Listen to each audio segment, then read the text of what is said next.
Zambia Day 8, and we're here with Mrs. Matoya, and she is the wife of the prayer deliverance warrior, Mr. Matoya. So we're just going to have a couple of questions.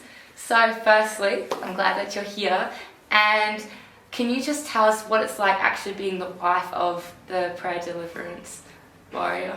Okay, thank you for having me.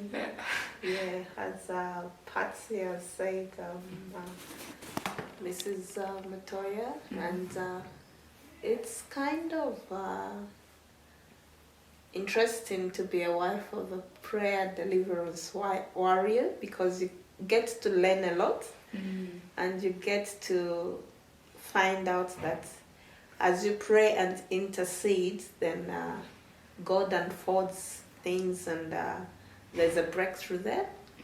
So it's quite an interesting life, because you get involved also with just praying in the background, and because I do sing, so usually I just sing when we are having prayers as well for other people. It must be very powerful as well, the singing as well.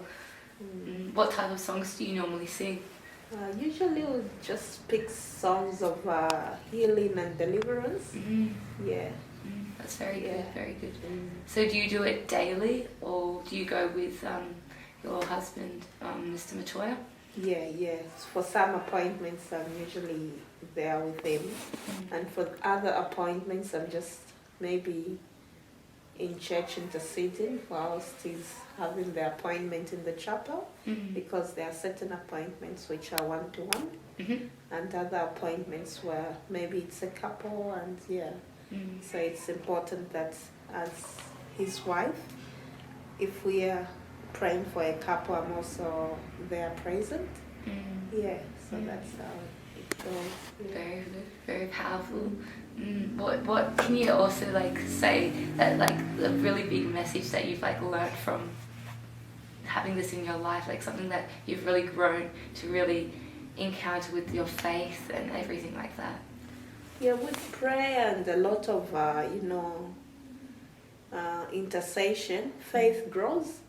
So when I started, I was a bit lazy to pray, and it was just a short prayer, and that's enough for me. But now I find that my relationship with God, my relationship with Jesus has really grown, where I'm relating to him, and each and every time I'm involving him in most of the things that I'm doing, rather than leaving him out before.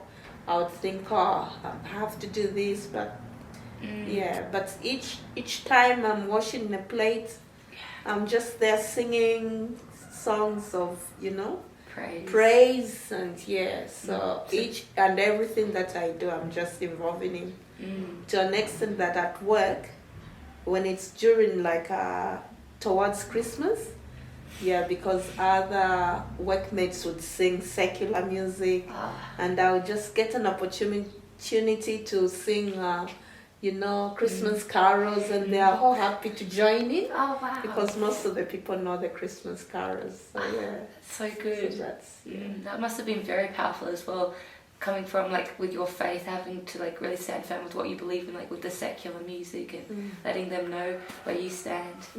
Yes. Wow, that's awesome. And so you were brought up in Zambia. So can you tell us a little bit about your life in Zambia and the difference from Zambia to Perth?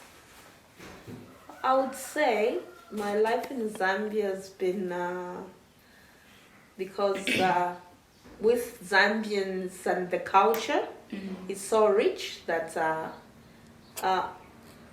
each and every elderly is considered to be maybe for respect.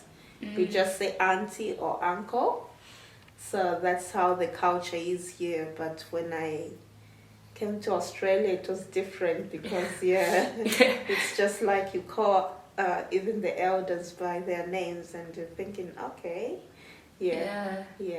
so that was a bit different.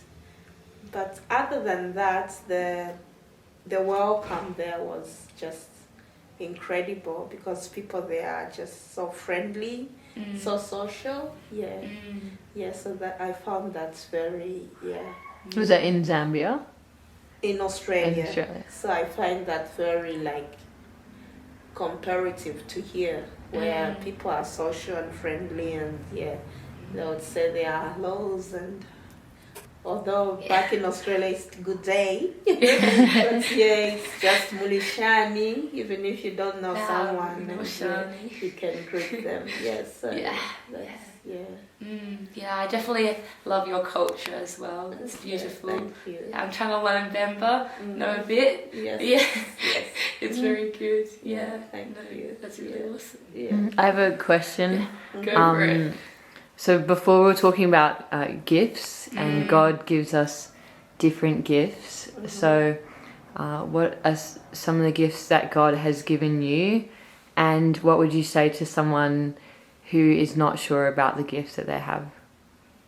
Okay, to start with, I think with the charismatic in Zambia, usually when we were going through the Life in the Spirit seminars, when you reach seminar 5 and there's outpouring or baptism in the Holy Spirit, so you usually find that they're discerners who discern and help you understand the gifts that you've received there and there. So you like yield to those gifts and you grow in those gifts. So when I passed through the Life in the Spirit seminars, and the discerners, those who had gifts of discernment, discerned what gifts I had. So one of the gifts that I had was a healing. Oh wow. Yeah. And Very powerful. And I had also a gift of visions, like I would,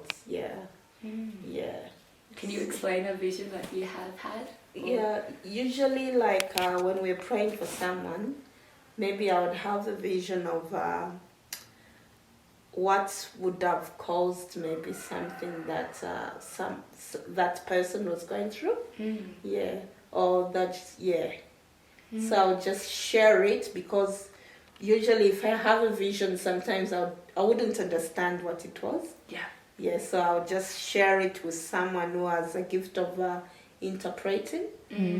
So they would interpret it and just let the group know what that means, so that we can continue praying for that.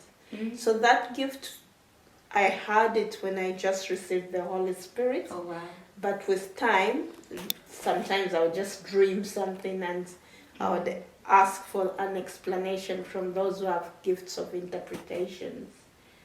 So like you have different gifts, and the only way you can share is that those gifts are not for you. So sometimes you see a vision and maybe of somebody that you know, so that person needs to know what that really means.